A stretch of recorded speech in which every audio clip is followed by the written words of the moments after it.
El café de Diario 55, hoy con el profesor José Izquierdo de la Dirección Política de la Fuerza del Pueblo. Además es dirigente en esta parte del país. Estamos en Santiago, el primer Santiago de América. Con él podemos no solamente hablar de política, profesor, porque ha sido maestro, dirigente gremialista de la ADP. Y vamos a aprovecharlo a propósito de los exámenes que ya se están tomando en estos días, de estas pruebas nacionales, muchos en desacuerdo, otros que sí, otros que no, y ya vamos a conocer el parecer del profesor Izquierdo, a quien saludamos. Buenos días, yo encantado, como siempre, de estar aquí con ustedes. Las pruebas nacionales, ¿usted está de acuerdo con que se sigan impartiendo? Miren, cuando yo era maestro de aula, aquí había una situación. Yo daba clase en tercer grado de la primaria. ¿Y cuál era el plan? El plan de clase, ¿verdad? Se supone que tiene que haber un alumno de tercer grado, hay unos contenidos que debe dominar ese alumno para pasar al cuarto grado. Tiene que haber un programa de curso. Cuando yo llegué no habían ese tipo de cosas. Habían unos programas que lo tenían los colegios, los buenos colegios, y entonces había un libro de texto que te lo aprobaban, que era el que tenía los contenidos. Y esos contenidos tú lo dabas.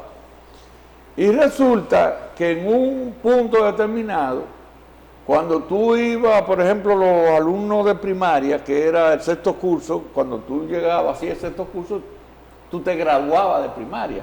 Después venía la intermedia, que era séptimo y octavo, y luego venía la educación media. Se supone que para tú, cuando llegabas a sexto curso, habían unos contenidos que tú debías dominar, o unos conocimientos que tú tenías que tener. Ahora, ¿cómo se mide eso? Si aquí estaba dando clases, tú estabas dando clases en Cotuí con un libro de texto que tenía unos contenidos, tú dabas clases en San Pedro de Macorís con otro libro de texto que tenía no necesariamente los mismos contenidos que tú tenías o el que yo tenía en Santiago.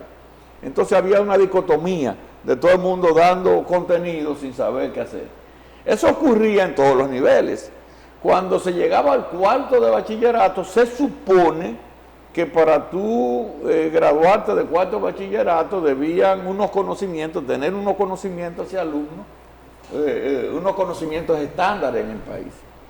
Y por eso entonces se pusieron las pruebas nacionales. Las pruebas nacionales obligaban a que los colegios y las escuelas tuvieran que dar esos contenidos para que el estudiante pudiera pasar. Era como un asunto de decir, mira, da estos contenidos, porque si no esos estudiantes se van a quemar. ¿Qué ocurría? Realmente eso era lo que ocurría. Era terrible, eso fue terrible. Y se ha quedado en el tiempo. Después se ha dicho, porque ya aparece el plan de curso, ¿verdad? Ya cada maestro tiene que tener su asunto de contenido. Si hay un control en los centros educativos, se supone que cada maestro sabe lo que tiene que hacer y que los muchachos pasan porque dominan ya los contenidos. Entonces muchos dicen, bueno, ya eso de la prueba nacional es innecesaria, porque ya ahora existe lo que no existía en aquel momento, ¿verdad? Y ya por eso las pruebas nacionales son innecesarias. Pero se han dejado las pruebas nacionales. Algunos dicen que es un negocio, porque eso tiene muchas implicaciones, hay que mover muchos recursos, y mueven muchas cosas, y bueno, y hay mucha subjetividad con relación a las pruebas nacionales. Pero la verdad es que si están los planes de clase de cada curso y se llevan a cabo, entonces es innecesario que se estén dando ya las pruebas nacionales. Hemos retrocedido en la calidad de la enseñanza, porque yo recuerdo que antes los viejos decían que un quinto de primaria equivale hoy a un bachiller, en cuanto a conocimiento se refiere. Mira, lo que pasa es que aquí no hay control. En la República Dominicana, en el tema educativo, nosotros estamos estancados hace mucho tiempo. Se ha hablado del 4%, de que iba a mejorar la educación, pero finalmente el 4% no se ha dedicado para mejorar la educación. Porque mejorar la educación es ver los planes de trabajo. Por ejemplo, en el gobierno del presidente Medina, que se aplique el 4%, que es donde se aplica el 4%, el primer ministro de Educación del presidente Medina heredó a Josefina Pimentel y la dejó un tiempito del gobierno anterior, y luego quien vino a ser ministro de Educación fue Carlos Amarante Baré, abogado, o sea, una gente que no tenía vínculo con la educación, ¿verdad? Abogado, y se dedicó a la construcción, a compra de solares y construcción de agua. Eso fue la educación. Pero ese es el dinero del 4%. Y luego se establece la tanda extendida. Pero se hace la tanda extendida con la misma currícula. Es decir, el currículum que había era hasta las 12 del día, eso mismo quedó. Y esos muchachos entonces, era tanda extendida hasta las 4 de la tarde, rompiendo butacas y corriendo entre la escuela y haciendo cosas porque no tenían que hacer. En la escuela no se estableció un nuevo currículum para eso. No se prepararon los docentes para eso. Porque tú dices, si yo voy a mantener a estos muchachos, lo voy a tener hasta las 4 de la tarde, mira, vamos a hacer lo mismo que hacíamos antes, pero después del almuerzo vamos a una sala de tarea, ¿verdad? Vamos de 1 a 2 a una sala de tarea, de 2 a 3 o a 2 y 45 vamos a dar música, o deporte, o artes, qué sé yo, dibujo, y entonces tú tienes que preparar a los maestros, o es idioma, o yo debo tener entonces maestro de música, el maestro de dibujo, el maestro de inglés, el maestro de cosas, y no se preparó. Entonces tenemos un grupo de muchachos avanzados hasta las 4 de la tarde, dando clases hasta las 12, y de ahí para allá, ya ustedes saben haciendo qué, haciendo cualquier cosa, lo que a ellos se les ocurre, porque no hay nada direccionado. Bueno, al presidente se le ocurrió, después del abogado, entonces poner un arquitecto, que fue el arquitecto Navarro, un arquitecto. O sea, ¿qué conocimiento tiene un arquitecto de la educación y del tipo de educación que necesita este país? Y después del arquitecto, el que vino fue un contador público, que fue Antonio Peña, ¿verdad? Que es un contador público, que conocimiento tiene del área de educación. Entonces eso ocurrió. Ahora, ¿qué ocurrió a excepción de Antonio Peña? Que todos los ministros, como manejan tanto dinero, de una vez se creen presidenciables y comienzan a desarrollar un proyecto presidencial desde el Ministerio de Educación. Comenzaron a desarrollar un proyecto presidencial y entonces todo lo que hacen es en función de la presidencia. El director regional es si me apoya para la presidencia, el director del distrito tiene que apoyarme para la presidencia, porque yo lo que estoy viendo eso como un trampolín para yo convertirme en presidente de la República. Pasó con Carlos Amarante y pasó con Navarro. ¿Y qué pasó en el primer ministro de Luis Abinader? Mi amigo Roberto Fulcar, digo mi amigo porque fuimos 7 años dirigentes de la ADP juntos, yo lo conozco bastante bien, que inmediatamente llegó, vino a lo mismo, vino a prepararse para presidente de la República y acumular fortuna, acumular dinero, hacer cosas, porque para ser presidente hay que tener recursos. Y entonces no trabajaron de cara a la educación. Y vino a hacer lo mismo. ¿Qué dijo el ministro actual de Educación cuando llegó al ministerio, 2 años después que sustituyó a Roberto Fulcar? Que el dinero del 4% se había tirado al zafacón. ¿Ustedes no recuerdan eso? No se había hecho nada. Ahora, ¿qué ha hecho este ministro para mejorar la educación? O sea, ¿qué ha hecho? Nada. Para la educación en la República Dominicana, que ha sido un caos todo el tiempo, tuvo un repunte en el año 90-91, porque a través de las Naciones Unidas o de la UNESCO, no sé, se trajo a Guadamuz, que era un técnico de Costa Rica, creo que está trabajando aquí ahora, se preparó un plan decenal de educación, y se preparó un plan a 10 años, y la educación entonces, ya bajo un plan a 10 años, involucrando a la ADP, involucrando a los padres, involucrando a todo el mundo, avanzó. Pero después de ese plan decenal no se ha vuelto a hacer más nada. Ahora hay que hacer un plan decenal, o decenal, o quinquenal, o como tú lo quieras, pero un plan organizado, que va a incluir qué tipo de alumnos nosotros queremos, qué tipo de profesionales que necesitamos, qué es lo que vamos a enseñar, qué es lo que ocurre, por ejemplo, en Japón. En Japón, que es uno de los países que tiene mayor nivel de desarrollo, te dicen qué tipo de ciudadano queremos. Un ciudadano del mundo. Entonces, ese ciudadano tiene que salir, ese estudiante, tiene que salir sabiendo 3, 4 idiomas del aula. Tener que poner, ese muchacho tiene que leer, lo ponen a leer tantos libros cada semana, tantos libros cada cuas. Cuando termine el año tiene que haberse leído tantos libros, porque tiene que tener los conocimientos generales del mundo para poder manejarse dentro de esto. ¿Qué es lo otro que tú necesitas? Unas matemáticas, unos conocimientos para los negocios. Entonces hay que desarrollarlo en el área de las matemáticas. ¿Qué necesita? Un tipo que piense, que razone. Entonces hay que enseñarle la lectura comprensiva, por eso lo ponen a leer mucho, porque tiene que comprender lo que lee. Entonces tú tienes que ver qué tipo de ciudadano tú quieres. Tú te preguntas aquí, le preguntas al ministro de Educación, ¿qué tipo de ciudadano estamos preparando? No sabemos.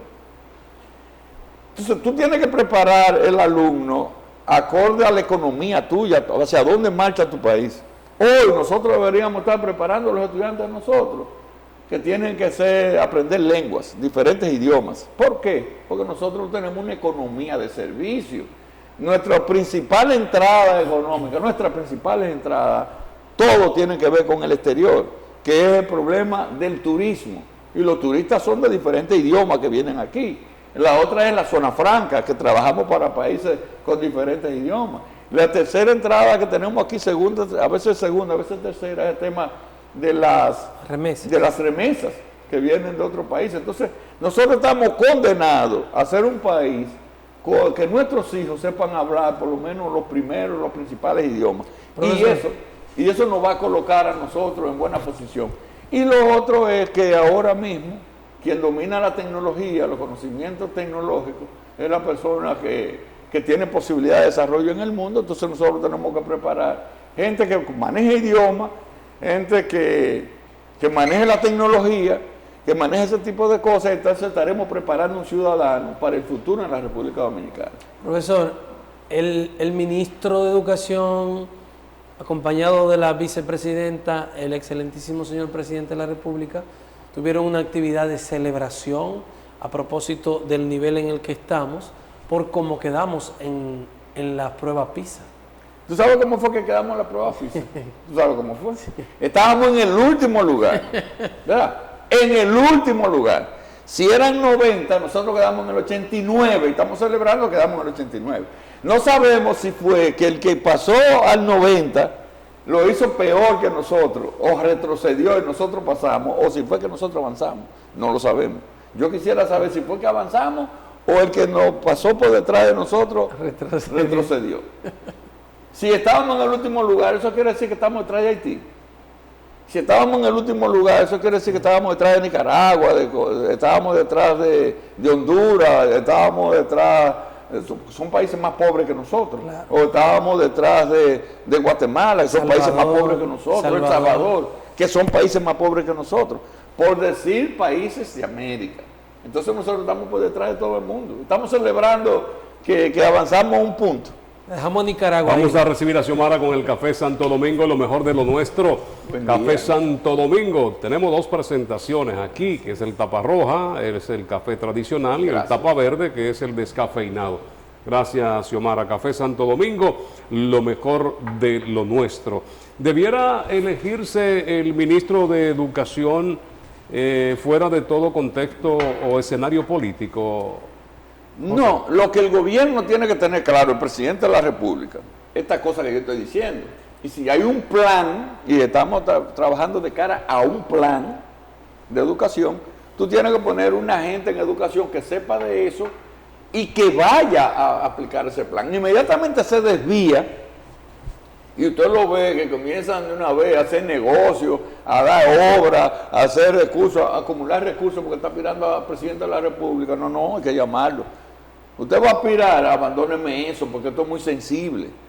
El área de educación es muy sensible. Una gente que está en educación o que esté en salud pública no puede estar pensando en ser presidente de la República, porque no está haciendo la cosa para que salga bien la educación, sino para su provecho personal. Pero parece que esa posición no está de un lado en cuanto a los intereses políticos se refiere, profesor, porque incluso cuando este asume, recuerde que llegaron ahí unos diputados que aparentemente lo iban a sacar de los beneficios que estaban recibiendo del mismo Ministerio de Educación.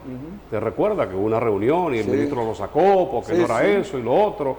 Y entre ellos un hermano del ex ministro de Educación, Julito Fulcar. Sí, que es maestro también. Que maestro.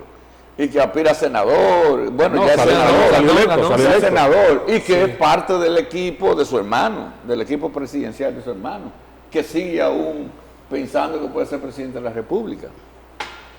¿Por qué la justicia no ha tocado el Ministerio de Educación? Pero no ha tocado a nadie. ¿Pero por qué no A nadie que sea de este gobierno la justicia lo ha tocado. Lo que lo averan. Porque ahí sí se anunciaron escándalos. Sí, pero y lo hay realmente. Y hay razones para investigar. Pero lo que hace el gobierno es que lo avera, lo pone a un lado. Y después lo premia. Ahora ustedes vieron todo lo que salieron al principio del gobierno por escándalos de corrupción. Ahora son diputados. Son diputados la mayoría ahora. Y lo que han condenado, lo que han sometido, lo han dejado. Y ya pasó todo. Y ustedes están viendo lo que comentaban ustedes cuando yo entré acá con el tema del mimilazo mencionado. Es un asunto, un escándalo, un asunto, bueno, no es escandaloso porque ya es el escándalo, pero una cosa que eso no... eso es para ser condenado, gente para caer presa y ser condenado, como ahora andan dorando la píldora y amenazando a comunicadores para que se queden callados y no opinen con relación a eso. Evidentemente que ahí está el gobierno, la mano del gobierno metida, y se ha puesto de acuerdo con el gobierno, esa gente déjalo, ayúdalo, resuélvelo, ya están en el lío. Vamos a buscarle el bajadero, como decimos aquí en Dominicano. Vamos a buscarle un bajadero a fulano que está metido en ese lío. Mira, que devuelva realmente, porque ya lo hubo. Y para ayudarlo, que devuelva esos dineritos y después vamos a darle las obras y vamos a dejarlo que siga negociando con el gobierno. Es una barbaridad lo que está ocurriendo. La verdad que al gobierno se le está viendo el refajo con el tema de la corrupción. Porque la corrupción sigue... y sigue galopante, y lo que hace el gobierno es, cuando le explota el asunto, lo avera. Como decía el presidente Medina, ustedes no recuerdan. ¿Corrupción a dónde? ¿A dónde están los corruptos? Con 3 o 4 gente que hoy están sometidos le pesó esa frase. ¿Dónde están los corruptos? El tema de la salud de su líder ha sido a propósito para esto, para desviar la atención de otros temas que están hoy día. La salud de cuál líder? Leonel, ¿cómo está la salud? Leonel tiene problemas de salud. No, venga, cabrón. Corrió eso. ¿Qué pasó, profesor? Era una noticia ¿Qué falsa. pasó, profesor? Después de su viaje, lo que se dio, después de su viaje a Europa. lo que corrió es que se estaba atendiendo un cáncer. ¿Quién dio esa noticia? Un cáncer. ¿Quién dio la información? Pero la pregunta es, ¿no para desviar algún tipo de atención en cuanto a problemas cruciales? No, pero si ustedes han visto, no, porque nosotros no hemos hablado de eso. Nosotros no hemos hablado de eso, Leonel no se ha... No padece de cáncer de colon como se dijo al principio de la semana. ¿Cómo dijo quién? Porque la pregunta es quién dijo quién. Yo vivo aquí en la República Dominicana. Pero fue para desviar la atención. No, hombre, eso Aquí, es para desviar. es una pero es una checha. Un doctor de la República Dominicana. Pero mira, para el doctor todo el mundo es pájaro, todas las mujeres son prostitutas, todos los fulanos, todo el mundo... Y lo dicen con una facilidad que ya nosotros estamos acostumbrados a eso.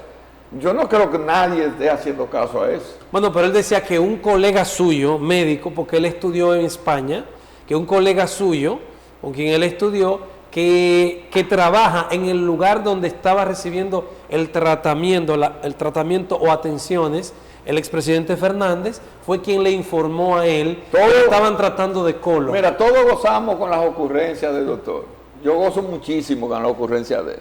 Hay un amigo de nosotros, periodista, que dice que estaba en la gobernación, que Rosita lo llamó, que le dijo que en la cabaña de que si yo qué número estaba, fulano se había puesto malo, y que allá encontró a ese periodista, él entró a la cabaña y todo, encontró a ese periodista que se puso malo, y que le decía, ay fulano no te muera, ay fulano no te muera. Y este hace unas narraciones, que uno la goza, porque la hace como tan real, tan verídica.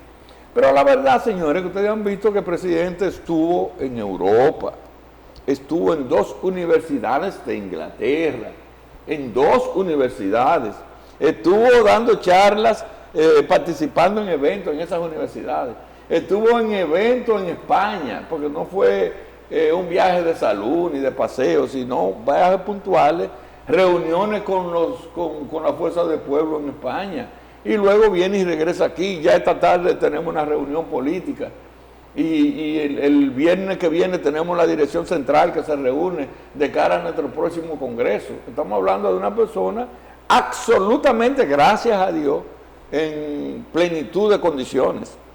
O sea, una persona que está haciendo su vida normal. Y porque provocó mala suspicacia, profesor, porque el partido, en un comunicado incluso que se emitió, en ningún momento dijo que no, que sí, que no. ¿Y cómo va a decir que no ni que sí? Porque nadie ha dicho. Eso no está en cuestionamiento. Si nosotros no podemos hacerle caso a lo que diga el doctor, imagínense ustedes, vamos a estar dando respuesta todos los días, pero el doctor ha dicho tantas cosas y va a seguir diciendo cosas. Eso no es oficial. Si hubiera sido que... Pero se creó un rumor sí. y la comunicación institucional lo que sugiere es que se aclare el rumor. Pero van a aclarar. La mejor aclaración es que el presidente anda ahí y andaba haciendo las actividades que yo le digo, y que ya está en el país y que está haciendo sus reuniones normales. Sí, esta es la fundación. Nosotros vimos a Peña Gómez en campaña y de un momento a otro se fue. No, Peña Gómez, ustedes saben, todos sabemos que tenía cáncer y que él lo anunció y que fue a tratarse y que anduvo el mundo entero tratándose. Pero el doctor Peña Gómez estuvo en el mundo entero, creo que hasta la India fue a tratarse de cáncer, eso lo sabemos, y Jacobo Masluta, y Jacinto Peinado, y ¿qué más? De los políticos. Atuey de cáncer, eso se sabe, eso no puede estar escondido. Ahora algunos para protegerse, para decir, salen y ellos dicen que tienen enfermedades. Algunos han dicho que tienen enfermedades que después que desaparecen los problemas en los que están metidos, ya desaparecieron las enfermedades. Eso incluye exministros. Que se dice que de los primeros en saber sobre la enfermedad del doctor José Francisco Peña Gómez fue el doctor Joaquín Balaguer, y que por eso el apoyo a ustedes en esa ocasión. No.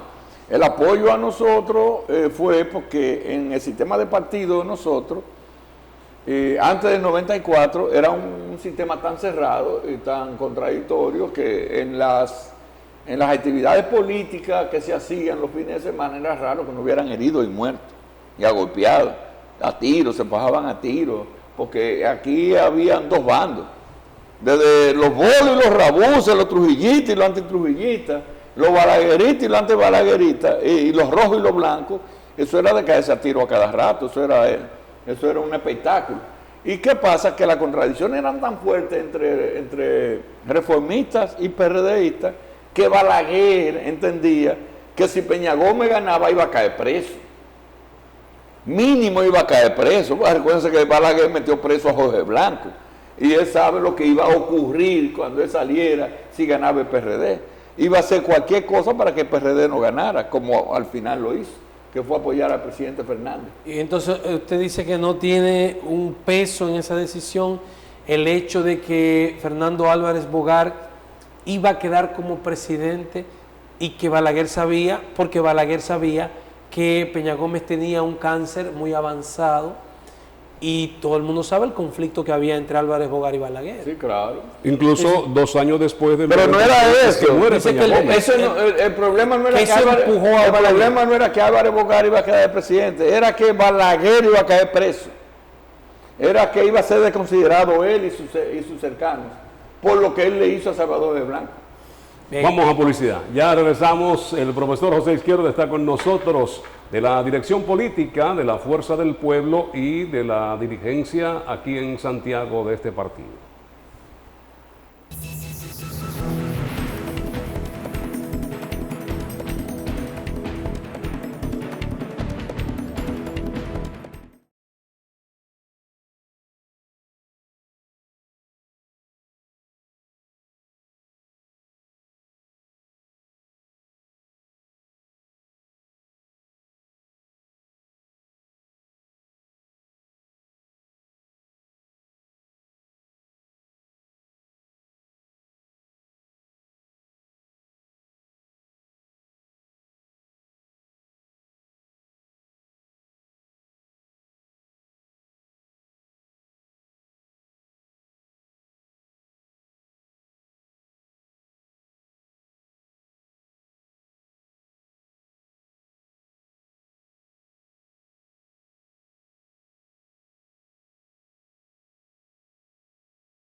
José Izquierdo está con nosotros en este inicio de semana. Es el café de Diario 55 de la Dirección Nacional del Partido La Fuerza del Pueblo, de la dirección política, dirigente en esta zona de este partido político que tiene como líder al profesor, al maestro, al doctor Leonel Fernández Reina. Ustedes fueron partes afectadas y tú en este mismo escenario pues estuviste denunciando la compra de dirigentes tanto del PLD como la Fuerza del Pueblo. Hubo una calificación recientemente del presidente del Partido de la Liberación Dominicana llamándole rata. No está fuerte ese término, profesor. Bueno, imagínate. Para el que se vende. Esa es su consideración, una expresión que uno pudiera estar o no de acuerdo, pero él la usó. Él no es un improvisado, él sabe lo que está diciendo, ¿verdad? Pero la verdad es que si nosotros vemos hacia atrás lo que hizo el gobierno, lo que hizo este gobierno, eso no tiene paralelo en la historia de la República Dominicana, en la compra de dirigentes políticos, de toda índole, de todo género. Incluyendo a gente que ganaron las elecciones, se la ganaron al propio Luis, como creo que el síndico de Pedro Brán, que ganó ahora por la Fuerza del Pueblo, y antes de juramentarse se vendió.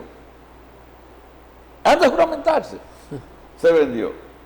Mire, eso que ocurrió aquí, yo digo que cada quien se está generando su propio expediente, porque uno desde el gobierno se genera un expediente. La Liga Municipal en algún momento va a tener que explicar cómo usó los miles de millones que le han puesto en la mano y qué ocurrió con más de 70 síndicos que, oh sorpresa, se vendieron, se cambiaron el gobierno, fueron elegidos por el PLD y después en el camino se dieron cuenta que el bueno era Luis y que ya no era el PLD, gente con 2 o 3 periodos en el gobierno del PLD, gente que fueron del PLD toda su vida y que durante 20 años disfrutaron de las mieles del poder, de repente descubren en el camino que no, que la vuelta, como dicen los muchachos, ahora era Luis, y se fueron con Luis. Todos esos síndicos, ¿por qué?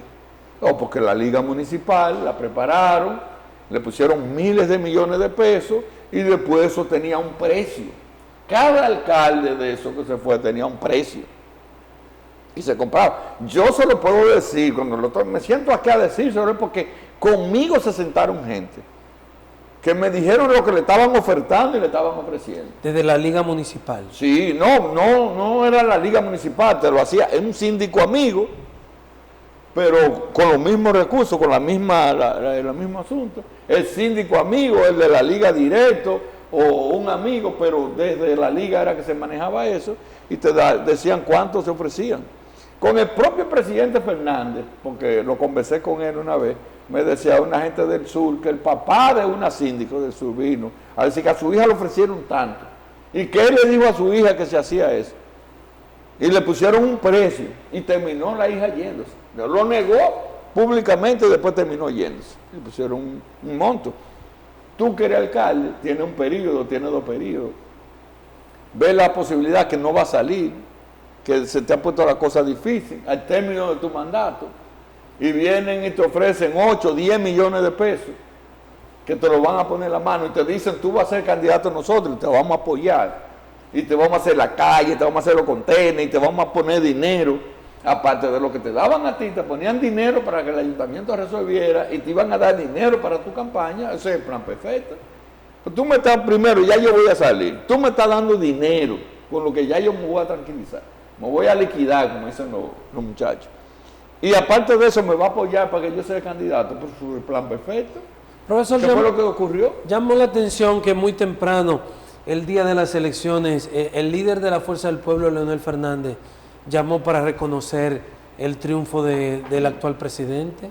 Mira, yo observaba las elecciones en México ahora.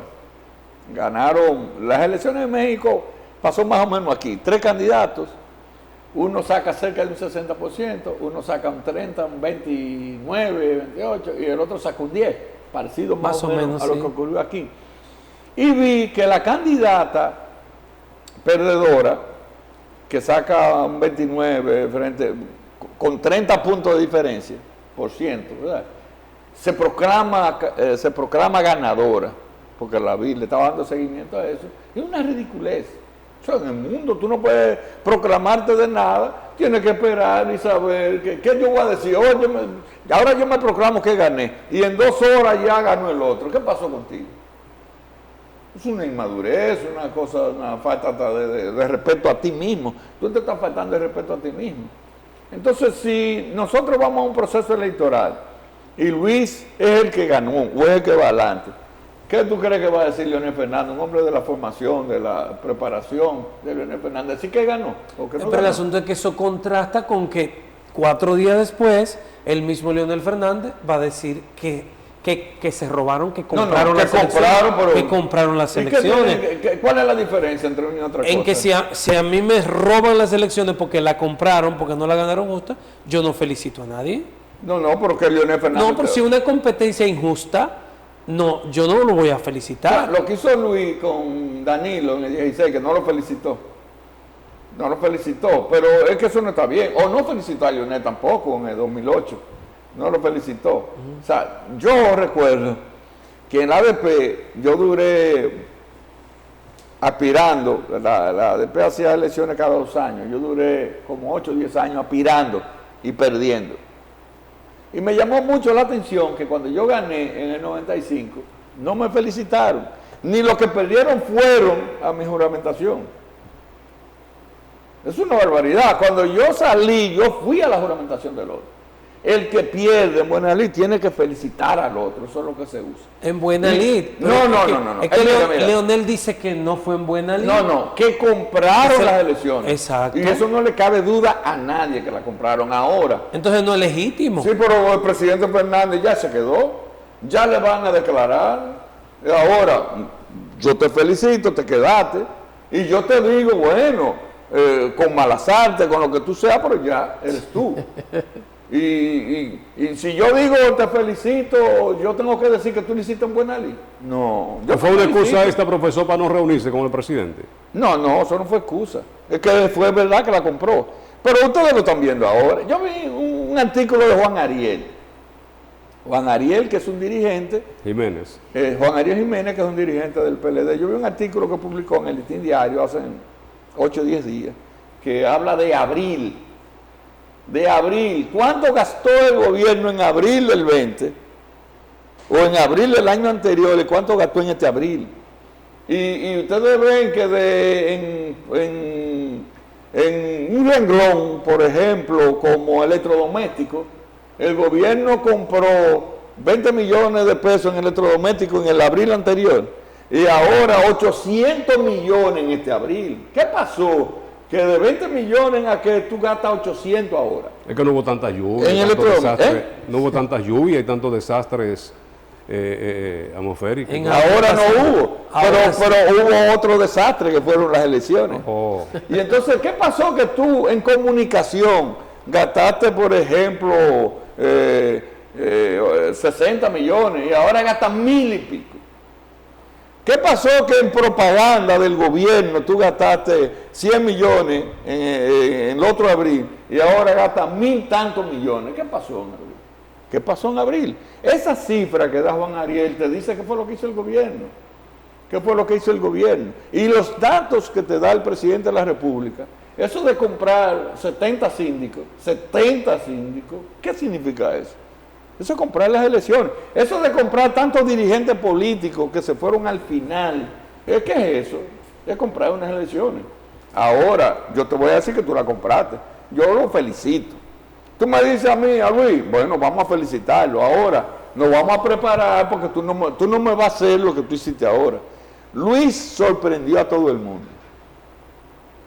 Un hombre de que bueno, sencillo, generoso. ¿Y no es que estaba aprendiendo las lecciones del pasado? ¿La qué está? Las lecciones del pasado, ¿no las ha estado aprendiendo el presidente ahora? No, superó con creces todo lo que se ha hecho en la República Dominicana en materia electoral. ¿Por qué no guardó los escrúpulos? Tú haces cosas, siempre ocurren cosas. Tú le das tu engañadita a tu mujer, tú das una bailadita, un día te le fugaste, una cosa, pero es que rompió todos los escrúpulos. Profesor, ¿quién se benefició más de la descomposición del PLD? ¿El PRM o la Fuerza del Pueblo? No, mira, el PRM, como la Fuerza del Pueblo, el PRM nace del PRD y termina absorbiendo a todo el PRD. El PRD desaparece porque el PRM está en el gobierno y terminó de absorber ya lo que le quedaba. Por eso ustedes ven la situación en la que quedó el PRD. ¿Dónde están los PRDistas? En el PRM. La Fuerza del Pueblo nace del PLD. Yo soy un ejemplo. Yo estoy aquí sentado. Yo fui presidente del PLD y vicepresidente toda la vida y uno de los actores fundamentales. Hans Letaña era el presidente del PLD. Y aquí está, y Raúl Martínez, y aquel y el otro, todos venimos, y Demóstenes, todos venimos del PLD, ¿verdad? Es lógico que los PLDistas, si se van a ir a un partido, se vayan a la Fuerza del Pueblo, que es el partido que nace de sus entrañas. Lo que no es lógico es que se vayan al gobierno y se vayan al PRM, que es el partido que ha sido la oposición de nosotros. ¿Tú ves? Entonces, ¿para dónde va a coger una gente del PLD? ¿En tiempos normales o para la Fuerza del Pueblo? En tiempos normales. En tiempos de campaña, ¿para dónde va a coger? Si se debió para el PRM en el gobierno, ya tú sabes por qué se debió. Son traidores, como dice Rata, como diría Danilo. No, porque eso lo dijo Danilo, yo no voy a decir eso. El concepto que yo tengo es otro. Son mercenarios de la política, venden. Mire, yo en lo personal,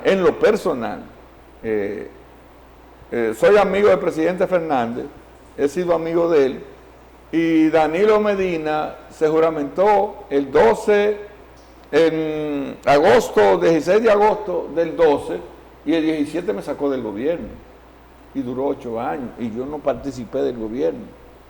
Yo hubiera participado perfectamente del gobierno si voy donde Danilo, y me le confieso de él, y comienzo a enfrentar al presidente Fernández, que fue lo que él hizo. Todo el que estuvo con Leonel y se fue para donde él terminaron premiados. Yo no iba a ser premiado porque yo no creo en eso. Mi amistad, lo que yo pienso, lo que yo creo, no tiene precio. Nadie puede decir. Y a mí me dijeron gente, mira, ven, vamos, cosas donde Danilo. Yo sé qué Danilo hacía con los funcionarios. Con Sonia Mateo, con Aristide Ye, que eran senadores del presidente Fernández, ¿ustedes recuerdan eso? Y terminaron donde Danilo. ¿Qué hacían? Lo tumbaban, lo bajaban, después iban donde Danilo, se confesaban, lo apoyaban, y ya tú eras senador pero mío, y ya tú eres funcionario pero mío. Yo no fui donde Danilo, porque para yo ir donde Danilo iba a tener que enfrentar a Leonel, porque esa iba a ser la idea, yo no iba a hacer eso. ¿Por qué no iba a hacer eso? Por gratitud, porque yo que le tengo gratitud no le voy a hacer eso. No voy a hacer eso. Además, yo no creo, porque la gente lo que está pensando es en beneficio económico, en un sueldo, en un asunto. Yo no soy así. Si yo no soy así, obviamente que el que lo haga, para mí no está en lo correcto, el que lo haga. Pero bueno, ¿cuánta gente hacen cosas aquí? Ahora, yo sí no voy a hacer eso nunca. Por su situación crítica, ya el PLD ha anunciado incluso hasta fecha para su congreso y renovar dirigencia, y se estudia tanto los gananciosos de este proceso como los derrotados, las causas, la fortaleza, las debilidades, la fuerza del pueblo. ¿Qué ha hecho? Si piensa renovar sus estructuras, ¿qué piensa hacer? Nosotros hoy, la dirección política tiene reunión, yo soy parte de la dirección política, de cara a una asamblea que tenemos con los miembros de la dirección central. Esa reunión del viernes, que está convocada ya para el viernes a las 5 de la dirección central, es para tocar hoy y el viernes lo del próximo congreso nosotros. Nosotros vamos a tener 2 congresos, un congreso estatutario primero y después un congreso electoral. Un congreso estatutario nosotros vamos a discutir después de estos 4 años de recorrido. Vamos a ver qué trabas tenemos, qué taras tenemos dentro de nuestros estatutos. Vamos a corregir eso, vamos a establecer algunas cosas, algunos errores, y vamos a tener el nuevo estatuto ahora que va a regir el partido. Y luego entonces vamos a elegir los miembros de la dirección central, los miembros de la dirección política y todos los miembros de abajo, porque yo soy un miembro de la dirección política puesta de dedo. A mí me puso el presidente Fernández. Yo soy presidente de la Fuerza del Pueblo en Santiago, pero yo soy puesto de dedo. A mí me puso el presidente Fernández, presidente de Santiago. Entonces yo ahora tengo que validarme. Si yo quiero seguir siendo presidente en Santiago, tengo que ser elegido ahora por votación de la mayoría. El que sea funcionario del partido ahora mismo tiene que ser elegido. Eso lo va a determinar primero cómo lo va a establecer nuestros estatutos, nuestros reglamentos, lo van a establecer ahora. Y cuando venga el Congreso elector, entonces todos nos sometemos. Habrá nuevos secretarios generales, o que se quedará el mismo, nuevo presidente, o se quedará el mismo. El funcionario, pero tienen que ser validados ahora por las bases del partido. Fue un fallo de la dirigencia el resultado de las elecciones, porque el padrón que ustedes presentaron era de más de 2 millones de gente. Y no, 2 millones. Bueno, 2 millones es un chin, 2 millones es un poquito. Sí, ¿Y qué pasó ahí? Sacamos 1.250.000. El padrón del PRD era casi de 4 millones, no lo sacó. El padrón del PLD eran 2.800.000. 2.800.000. Pero no es lo que otros hicieron o no hicieron. Y sacó 500. No, yo te estoy diciendo el panorama para que tú lo veas completo. De manera que nosotros votó el 60%, más o menos, de nosotros votó el 60% del padrón de nosotros. Y las elecciones, en estas elecciones votó apenas el 50% de la población, 50% y algo. Aquí la de la población un 52 votó. Santiago. De manera que si lo vemos desde ese punto de vista, hubo atención que perjudicó a todos los partidos políticos. ¿Habría que sincerizar los padrones de todos los partidos? Creo que sí. Y eso es parte de la discusión que nosotros vamos a tener. Parte de la discusión que nosotros vamos a tener. El PLD, cuando llegó en el 96 al gobierno, no tenía 12.000 miembros. Cuando llegó al poder en el 96, y llegó al poder. Quiere decir que el problema no es tener un padrón abultado o no abultado. ¿Voluntario u obligatorio el voto? No, el voto tiene que ser voluntario. A mí nadie me va a obligar a votar. Yo voto si yo quiero votar.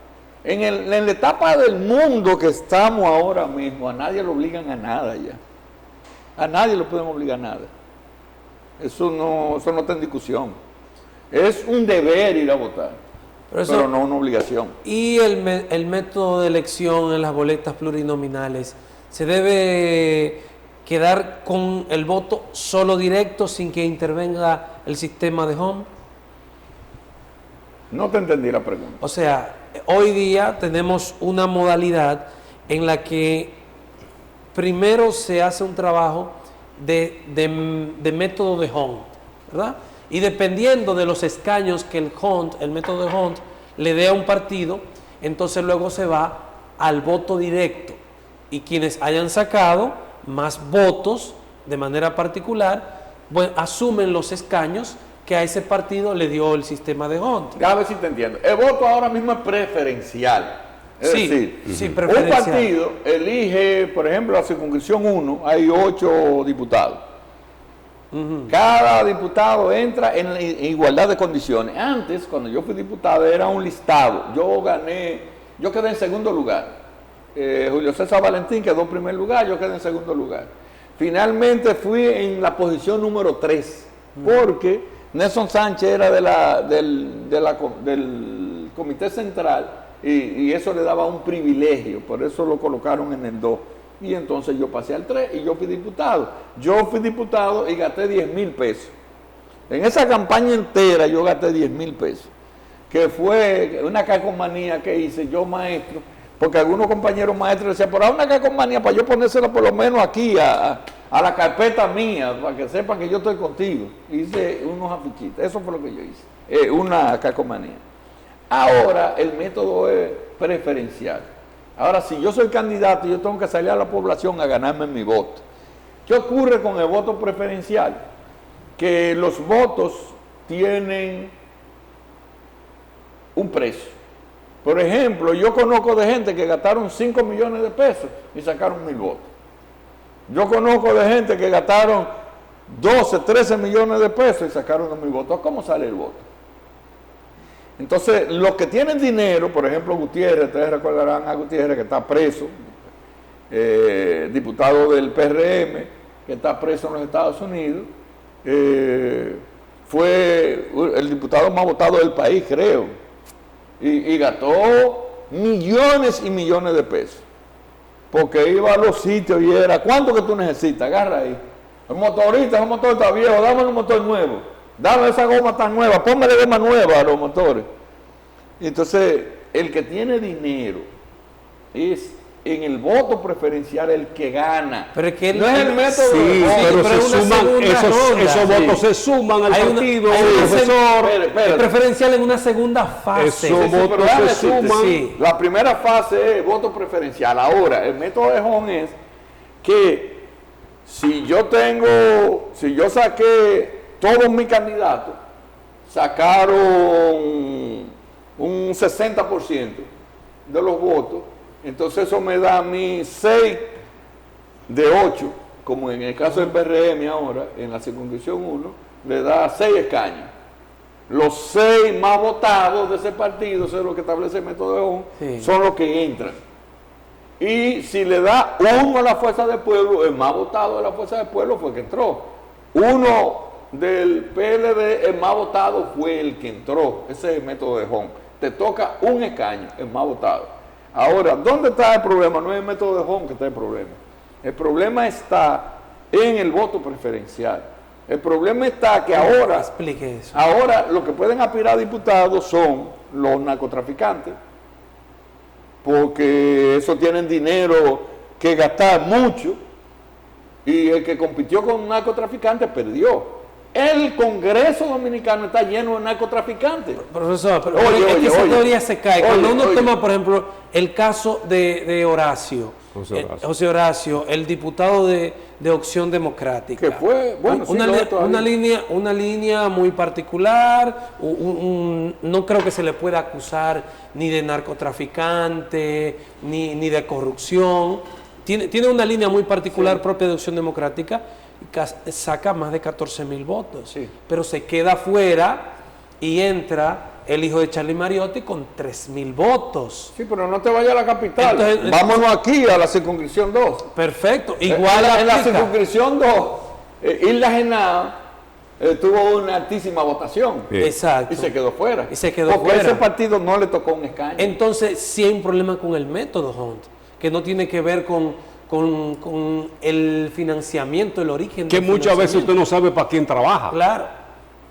Porque ¿Para hay quién gente. busca esos votos? ¿Cómo es que uno que sacó 14 se queda fuera y 4 que sacaron menos de 10,000 votos entran? Bueno, porque esa es la metodología. El Hunt, entonces, No. porque si fuera preferencial. Pero en los Estados Unidos, Trump sacó 3 millones de votos menos que Hillary Clinton y ganó la presidencia. Sí, pero, Trump ganó la presidencia sacando 3 millones de votos menos que Hillary Sí, Clinton. pero ¿Por qué? pero que son porque dos cosas. el método es por delegación. Ajá, porque ahí son los delegados, Ajá. ¿sabes? Quienes votan son los Ese es el delegados. método. Tú fuiste Sí, al método sí. por delegación. Y aquí tú fuiste con el método Hon. Es que todo Aquí tú fuiste a la elección con el método Hon. Y perdiste. Entonces, ¿a usted le parece que está bien seguir con el método No Hunt? está bien o mal. Es que ese es el método que Eso es a según, como decía un señor por mi casa, porque ustedes fueron favorecidos en la circunscripción número 3 con eso, con el método de Hon, porque la hija de Fadul sacó mucho más votos que Félix Michel Ajá. y no salió. Ajá. Y ahí ustedes Pero fueron favorecidos hay un con el método voto Hon. partidario, hay un voto partidario de los otros, porque Armendari sacó muchos votos, porque el otro sacó muchos votos, y esa votación del partido te dio. Porque ¿qué es lo que ocurre con el método de Hon? Si la Fuerza del Pueblo sacó más votos que el partido X, más votos que el partido X, le tocó un diputado. Pero que del partido X eran 6 candidatos y uno fue más votado que todos los de nosotros. Sí, pero ustedes sacaron menos votos que el partido. El partido que sacó más votos es el que sale. Entonces favorecido. no es preferencial, porque preferencial es que yo voto por el candidato de mi preferencia. Sí, claro. Y la gente en esa jurisdicción votó Pero por ese el candidato. partido Sin tiene- embargo, el partido tiene que calificar para el escaño. Si no califica. Profesor, interesante como fracasó. siempre esta conversación con usted. José Izquierdo, de la Dirección Política Nacional de la Fuerza del Pueblo, presidente del partido en Santiago, ha estado con nosotros compartiendo este primer programa de la semana que inicia hoy lunes. Gracias por acompañarnos. José Izquierdo ha compartido el café. En nombre de Lenis Tejada Betancourt, Adalberto de León en la producción general, Frank Rodríguez y todo lo que conformamos las mañanas en el 55, agradecemos la sintonía. Mañana después de la misa aquí nos juntamos, Dios delante. Feliz el resto del día.